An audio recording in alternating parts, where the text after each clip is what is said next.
My wife says the baby might not be mine, but the timeline doesn't make sense. I, 53M, don't even know where to start with this. My wife Claire, 41F, is pregnant. We've been married for 6 years, together for 8.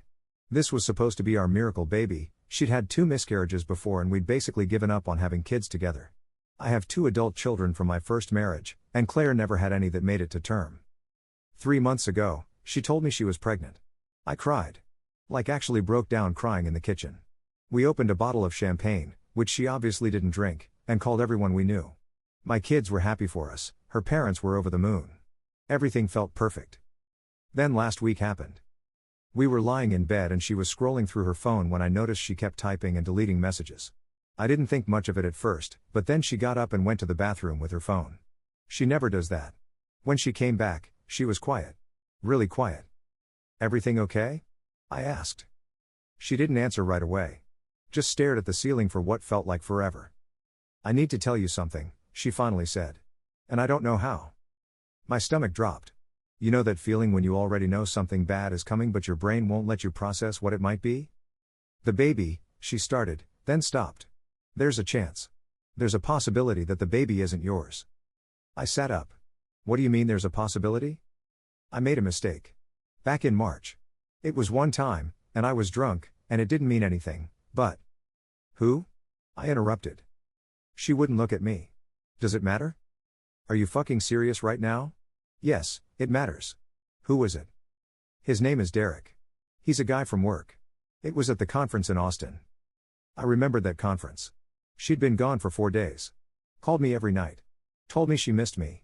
Jesus Christ. "So you fucked someone at a work conference and now you're pregnant and you don't know whose baby it is?" "I'm pretty sure it's yours," she said quickly. "The timing. I think it's yours. But there's a window where it could be his." I got out of bed and paced around the room. My heart was doing this weird thing where it felt too big for my chest. "How long have you known it might not be mine?" "Since I found out I was pregnant." 3 months. She'd known for 3 fucking months that there was a chance this baby wasn't mine, and she let me tell everyone. Let me pick out names. We'd already started looking at cribs. "Why are you telling me now?" I asked. She started crying. "Because Derek contacted me. He saw on Facebook that I'm pregnant and he did the math and he's asking questions." There it was. She wasn't telling me because of guilt or honesty. She was telling me because she got caught. "I need some air," I said, and left. Drove around for 3 hours. Ended up at a 24-hour diner at 2 a.m. drinking coffee that tasted like shit and trying to figure out what the fuck my life had just become. When I got home, she was still awake, sitting on the couch in the dark. "We need to talk about this," she said. "I don't want to talk to you right now." "Mike, please. I know you're angry." "Angry? I'm fucking furious, Claire. You cheated on me. You lied to me for months. And now there's a chance I'm about to raise some random guy's kid. He's not random, he's... I don't give a fuck who he is." We didn't talk for 2 days after that. I slept in the guest room, went to work, came home, and avoided her. Then on Friday, she knocked on the guest room door. "Can I come in?" "It's your house too." She sat on the edge of the bed. Looked terrible. Eyes all puffy, hadn't showered. "I'm sorry," she said. "I know that doesn't fix anything, but I need you to know that I'm sorry. It was the biggest mistake of my life. I love you. I want this to be our family." "Did you see him again after Austin?" "No. Never. I blocked his number after. I thought it was over and done with." "But you didn't tell me." "I was scared. We'd just gotten pregnant and I couldn't risk losing you." "So you thought lying was better?" She didn't have an answer for that. "I want a paternity test," I said. "Okay. Yes. Whatever you need. And I want to know everything. The whole story. Not the sanitized version." She took a deep breath. We had dinner with a group from the conference. Everyone was drinking. Derek and I ended up talking at the bar after everyone else left. He was funny. We were laughing. One thing led to another and we went back to his room. "Did you think about me at all?" "Yes. The whole time I felt sick about it. I left right after. I couldn't even look at him the next day at the conference." "But not sick enough to tell me when you got home?" "No," she admitted. "Not sick enough for that." I wanted to ask more questions, but I also didn't want to know the answers. Did she enjoy it? Was he better than me? How long did it last? All these poisonous questions that would just make everything worse. "The paternity test can't happen until the baby's born, right?" I asked. There's a prenatal one. It's a blood test. We can do it any time after 9 weeks. How far along are you? 15 weeks. Set it up. She nodded and left. That was 4 days ago. Yesterday she told me the appointment is scheduled for this Thursday. We'll have results in about a week after that, but here's the thing that's been eating at me. I've been doing the math over and over. She got pregnant in early May according to her doctor. The conference in Austin was late March. That's like 6 or 7 weeks before conception. I asked her about it this morning. Claire, when exactly was the Austin conference? March 23rd through the 26th. Why? And you're sure you didn't see him again after that? I'm sure. I told you, I blocked him. So if the conference was in March and you got pregnant in May, how the fuck could this baby be his? She went pale. The doctor said early May, but it could have been late April. These things aren't exact. That's still a month later. I don't know, Mike. Maybe I'm remembering the dates wrong. Maybe it was April, not March. You said March 23rd. That's pretty specific. I'm stressed, okay? I'm trying to remember things from months ago and my brain is scrambled. Now I'm sitting here wondering if she's lying about when she slept with him, or if she slept with him more than once, or if there's something else she's not telling me. The timeline doesn't add up, and every time I try to pin her down on specifics, she gets vague or defensive. Part of me wants to just wait for the test results. But another part of me feels like I'm being played somehow, and I can't figure out the angle. I checked our credit card statements from March and April. Nothing unusual. No hotel charges or weird expenses. But she could have paid cash. Or he could have paid. The appointment is Thursday. I don't know if I even want the results anymore. If the baby's mine, I'm raising it with a woman who cheated on me and lied about it. If it's not mine, my marriage is over and everyone in my life is going to know what happened. I'm so fucked either way. Update 1. So Thursday came. We went to the appointment together. Didn't talk much in the car. Claire kept trying to make small talk about the weather or some shit, and I just couldn't do it. The clinic was one of those private places, real nice, not like a regular doctor's office. They drew Claire's blood and took a cheek swab from me. The nurse was aggressively cheerful about the whole thing, like we were there for a gender reveal party instead of figuring out if my wife's affair baby was mine. Results in 7 to 10 business days. She chirped. In the parking lot after, Claire asked if I wanted to get lunch. I'm not hungry. Mike, we need to. I said I'm not hungry. I dropped her at home and went to my buddy Jim's house. Haven't told him what's going on, but he could tell something was up. We just watched basketball and drank beer. He didn't pry, which I appreciated. Got home around 8 p.m. Claire was in the kitchen making dinner. I made your favorite, she said. Chicken parm. I looked at the plate she'd set out. The nice dishes. A candle on the table. Are you fucking kidding me right now? What? You think making dinner is going to fix this? I'm just trying to do something normal. I don't know what else to do. I went to the guest room. Ate a protein bar for dinner. Could hear her crying in the kitchen, but I couldn't make myself care. Friday I worked late on purpose. When I got home, there was a note on the counter, staying at my sister's for a few days. Need some space. We'll let you know when results come. Good. I needed her gone anyway. Except then Saturday happened and I found myself in the nursery we'd started setting up. We'd painted it this soft yellow color. Claire said yellow was cheerful but not gendered. There was a crib still in the box leaning against the wall. I'd been planning to put it together this weekend. I sat on the floor in there for like an hour just staring at the wall. Sunday morning, Claire's sister Jen showed up at the door. We need to talk, she said. Did Claire send you? No. She doesn't know I'm here. Can I come in? I let her in and made coffee. Claire told me what happened, Jen said. The whole thing. Great. So you're here to tell me what a piece of shit I am for not forgiving her? Actually, no. I'm pissed at her too. That surprised me. I love my sister, Jen continued. But what she did was fucked up. And I told her that. Okay. But I also know something you don't know. My stomach tightened. What? Claire's been having panic attacks. Bad ones. She had one so bad Friday night I almost took her to the ER. Is the baby okay? Yeah, baby's fine. But Claire's not. And I think there's more to this story than she's told you. What do you mean? Jen looked uncomfortable. I don't know exactly. But she keeps saying things that don't make sense. Like she'll start to tell me something and then stop herself. She's scared of something, Mike. Really scared. And I don't think it's just about losing you. Scared of what? I don't know. She won't tell me. But when I mentioned Derek's name, she completely freaked out. Like full-on panic attack. Maybe she's scared he's going to tell his wife or something. Blow up his life too. Maybe, Jen said, but she didn't sound convinced. Or maybe there's something about him that she's afraid of. Like what?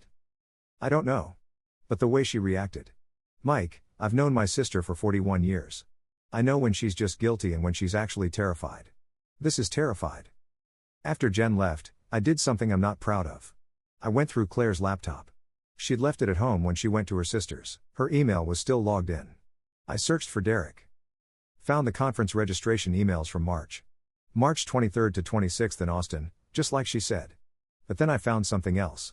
An email from April 14th. A hotel confirmation in Dallas. 1 room, 2 nights, under her name. I didn't go to Dallas in April. I would remember that. I checked our shared calendar. April 14th to 16th, Claire had marked training in Houston. She lied about where she was. And if she lied about that, what else did she lie about? My hands were shaking. I kept digging. Found another hotel confirmation. May 2nd. 1 night. San Antonio. Our calendar said she was at her mom's that night. I specifically remember because it was our anniversary and she said her mom was sick and needed her. Our fucking anniversary. I called her. She answered on the first ring. Mike? Where were you on May 2nd? Silence. Claire. Where the fuck were you on May 2nd? I was at my mom's. She was. Don't lie to me. I found the hotel confirmation. San Antonio. Our anniversary. More silence. Then, I can explain. Were you with him? Mike. Were you with him? Yes. Her voice was tiny. Yes, I was with him. I hung up. Threw my phone across the room. It hit the wall and the screen cracked. She'd been having an affair. Not a one-night mistake. An actual affair. And if she was with him in early May, right around when she got pregnant. My phone buzzed. The screen was fucked, but I could still see the notification. Text from Claire, please let me explain. It's not what you think. Please. I didn't respond. An hour later, she showed up at the house. Let herself in with her key. Get out, I said. No. Not until you listen to me. I'm done listening to your bullshit. I was leaving him. She shouted. That's what San Antonio was. I was ending it. On our anniversary? He wouldn't let me do it over the phone. He kept threatening too. She stopped. Threatening to what? She was crying now, that ugly kind of crying where you can barely breathe. He said he'd tell you everything if I didn't meet him. He said he'd come to your office. Show up at the house. He was obsessed, Mike. I thought if I met him one more time, I could make him understand it was over. And did you fuck him in San Antonio? She closed her eyes. No. I don't believe you. I didn't. I met him at the hotel bar. Told him it was over. He got angry. Really angry. Started yelling. I left and drove home. Why didn't you tell me any of this? Because I was trying to protect you. I thought if I could just make it go away. You don't get to protect me by lying to me. We stood there, both of us breathing hard. The test, I said. When do we get the results? They said 7 to 10 days. So maybe Wednesday or Thursday. Fine. Until then, stay at your sister's. I don't want you here. Mike. Go. She left. Now I'm sitting here trying to figure out what's real. Was it an affair or was it her trying to end things? Was San Antonio really just a conversation, or is that another lie? And if Derek was obsessed and threatening her, why the fuck is he only now asking questions about the baby? Nothing adds up. Every answer just creates more questions. And in a few days, I'm going to find out if I'm the father of this baby or not, and I honestly don't know which answer scares me more. Update 2. Results came back Thursday. I know because Claire called me 17 times and left a voicemail saying the clinic had emailed her. I didn't call her back. I drove to the clinic myself after work. They pulled up the results on the computer. The genetic counselor, or whatever she was, started giving me this whole speech about statistics and probability. Just tell me, I said. Am I the father or not? Yes. The test shows a 99.97% probability that you are the biological father. I sat there. Didn't feel relief or happiness or anything really. Just numb. You are sure? Yes. These tests are very accurate. I drove home in a daze. Claire was sitting on the front steps waiting for me. She must have seen the results too. Mike. I know. I saw. It's yours. The baby's yours. Yeah. She stood up. So, what does this mean? For us? I don't know. Can we talk? Please. We went inside and sat at the kitchen table. I know you probably won't believe me, she started, but I'm relieved. I was so scared it might be his, and the thought of that. You were still sleeping with him in May, Claire. Right when you got pregnant. I told you, I wasn't sleeping with him in San Antonio. I was ending it. What about Dallas in April? She looked down at her hands. Yes. Yes. So you were fucking him for over a month. At least. It wasn't like that. Then what was it like? Explain it to me. She took a shaky breath. After Austin, he kept texting me. Emailing. At first I ignored him, but he was persistent. He said he'd never felt that way about anyone. That his marriage was dead. That we had something special. And you believed him? I don't know. I was confused.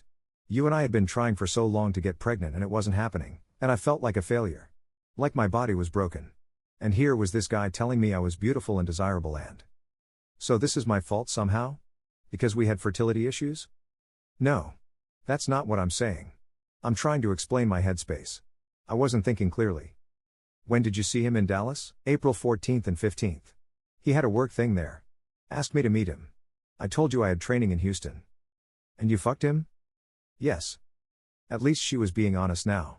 Or maybe this was still just partial honesty. Who the fuck knew anymore? What changed? I asked. If he was so great, why end it? He started getting intense. Possessive. He wanted me to leave you. I told him that wasn't going to happen, and he didn't take it well. Started showing up at my office. Calling me constantly. That's when I knew I had to end it completely. So San Antonio. Was me trying to make him understand it was over. But he didn't want to hear it. He said if I really wanted to end things, I needed to do it in person, give him closure or whatever. So I agreed to meet him. And he just accepted it? Just let you go? She hesitated. Not exactly. Claire. He was angry. Said I'd let him on. That I'd used him. He threw his drink at the wall and the bartender threatened to call security. I left while he was arguing with the staff. And then? And then nothing. I blocked his number. Blocked his email. Told my boss I needed to work from home more because I didn't feel safe around him. Does your boss know you had an affair? No. I just said he was making me uncomfortable. Being inappropriate. Jesus Christ. A few weeks later, I realized I was pregnant. I took like 5 tests because I couldn't believe it. And I knew the timing meant it had to be yours. We'd been trying so much during that window, but there was this small chance. So you just didn't tell me? About any of it? I thought he was gone. Out of my life. And then he saw the pregnancy announcement on Facebook and reached out from a new number. Said he'd done the math. Said he had a right to know if it was his. What did you tell him? Nothing at first. Then he started threatening again to contact you, so I told him I'd take a paternity test. That if it was his, we'd figure it out, but if it wasn't, he needed to leave me alone forever. You were going to tell him before you told me? No. I don't know. I was panicking. I just wanted him to stop contacting me. I got up and paced around. My head was pounding. So what now? I asked. You tell Derek it's not his and he just disappears? I already told him. Sent him a picture of the test results. He said. She trailed off. He said what? He said congratulations. And that he was sorry for everything. That's it? That's it. I wanted to believe her. Part of me did believe her. But there was still this nagging voice in my head saying there was more she wasn't telling me. I need time, I said. I need to think about whether I can actually do this. Raise a baby with someone I don't trust anymore. How much time? I don't know. As much as I need. She started crying again. I love you. I know I fucked up, but I love you. And this is our baby. Our family. You should have thought about that before you fucked someone else. Multiple times. I know. She went back to her sister's. I stayed home. That night, I did something stupid. I looked up Derek on Facebook. Found him pretty easily. Claire's work friends list isn't that big. He looked normal. Regular guy. Nice looking, I guess. Married. 2 kids. His profile picture was him and his wife at the beach, both smiling. Did his wife know? Probably not. Should I tell her? Would that make me an asshole, or would it make me the guy doing her a favor? I clicked through his photos. Saw one from late April, him at a bar with friends. The caption said Dallas boys trip. So that matched Claire's story at least. Then I saw one for May 3rd. The day after Claire said she ended things with him in San Antonio. He was at a hospital. The caption said broken hand. Guess I'm not punching any more walls. Punching walls. Like someone who'd just been dumped and didn't take it well. Maybe Claire was telling the truth about that night. Or maybe I'm just looking for reasons to believe her because the alternative is blowing up my entire life. I don't know anymore. The baby's mine.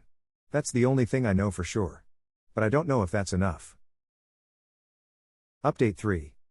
It's been 2 weeks since the results.